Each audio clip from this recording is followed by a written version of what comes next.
Good morning, children. Now next we will do the Newton's first law of motion.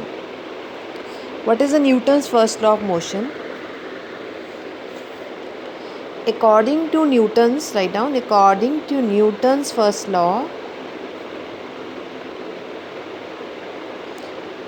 क्या कहता है? A body at rest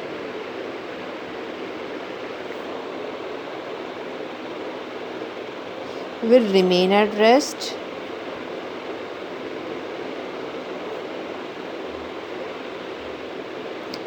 and a body in uniform motion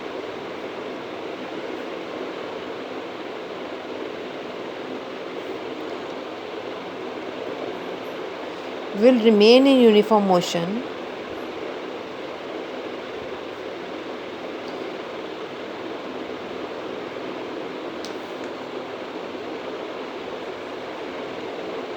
unless some external force is applied on body.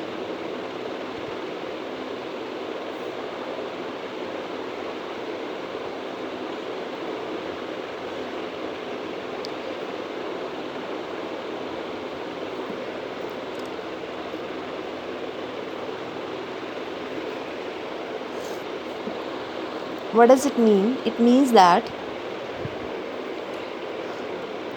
कोई भी body है वो rest में है तो वो रेस्ट में रहेगी, मतलब रुकी हुई है, स्टॉप्ड है तो स्टॉप्ड रहेगी. अगर यूनिफॉर्म मोशन में है, यूनिफॉर्म मोशन मतलब अगर कांस्टेंट स्पीड में से जा रही है और कांस्टेंट स्पीड में ही रहेगी. कब तक? जब तक आप बाहर से कोई एक्सटर्नल फोर्स मतलब एक्सटर्नल फोर्स नहीं लगाओगे. That should be unbalanced force. That should be unbalanced force. तो जब तक आप बाहर से कोई अनबैलेंस्ड फोर्स नहीं लगाओगे, then it is will remain in that whatever state it have. If it is in the state of rest, it will remain in the state of rest. A body will at rest will remain at rest. A body moving with constant speed will remain with constant speed until unless you will not apply some external unbalanced force from outside. Got it? Now see, we will do the different examples based on this. Now see here. This law is sometimes also called the law of inertia. Okay, now see here.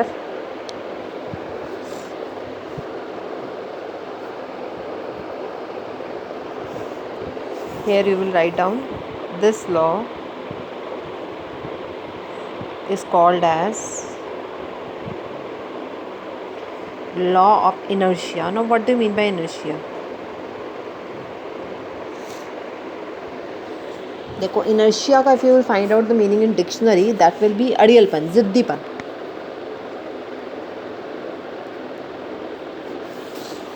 देखो क्या कहता है, एक body rest में है तो rest में रहेगी, मतलब अड़ियल है. रेस्ट में है तो रेस्ट में रहेगी, मतलब अपने आप को रेजिस्ट कर रही है कि मैं चेंज नहीं करूँगी अपनी स्टेट को. अगर मैं रेस्ट में हूँ तो रेस्ट में रहूँगी. If I am moving with a constant speed, I will move with a constant speed. That means it will oppose, it will resist any change in the state of what?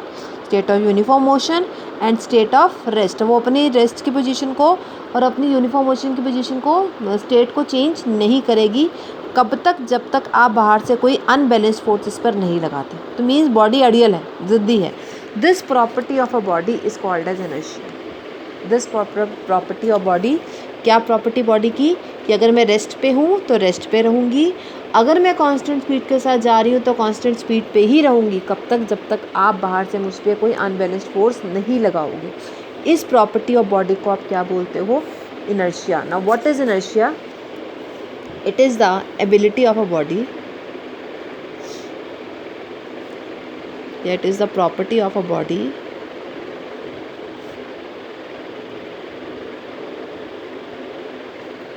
to resist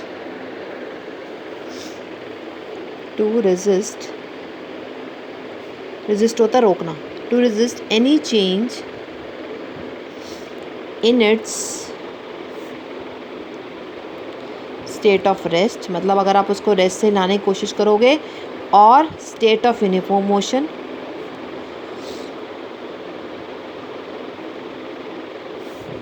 ये जिसमें है उसी में ही रहेगी. This property, the property of a body to resist any change in its state of rest, state of uniform motion और state of direction भी, मतलब जिस डायरेक्शन में जा रही है उसी डायरेक्शन में जाएगी. I will give you the example, then the concept will be more clear to you. In the state of direction, in state of uniform motion. Okay, कब तक आप, जब तक बाहर से कोई फोर्स नहीं लगाओगे, तो मतलब बॉडी आइडियल है. मैं जहाँ हूँ मैं रेस्ट में हूँ, रेस्ट में रहूँगी. मैं यूनिफॉर्म मोशन में, तो मैं यूनिफॉर्म मोशन में रहूँगी. और अगर मैं जिस डायरेक्शन में जा रही हूँ तो उसी डायरेक्शन में जाऊँगी.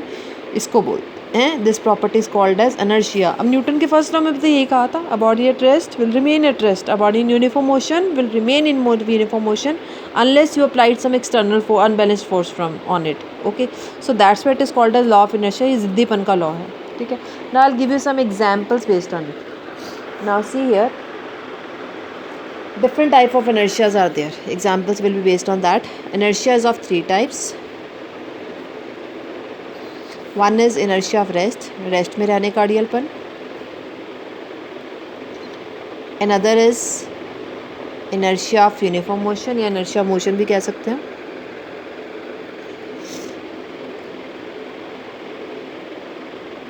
और इनर्शिया ऑफ डायरेक्शन, जिस डायरेक्शन में बॉडी जा रही है उसी डायरेक्शन में रहने का अड़ियलपन. चलिए फर्स्ट देखिए. First I will tell you the definition of inertia of rest with certain examples. I will tell you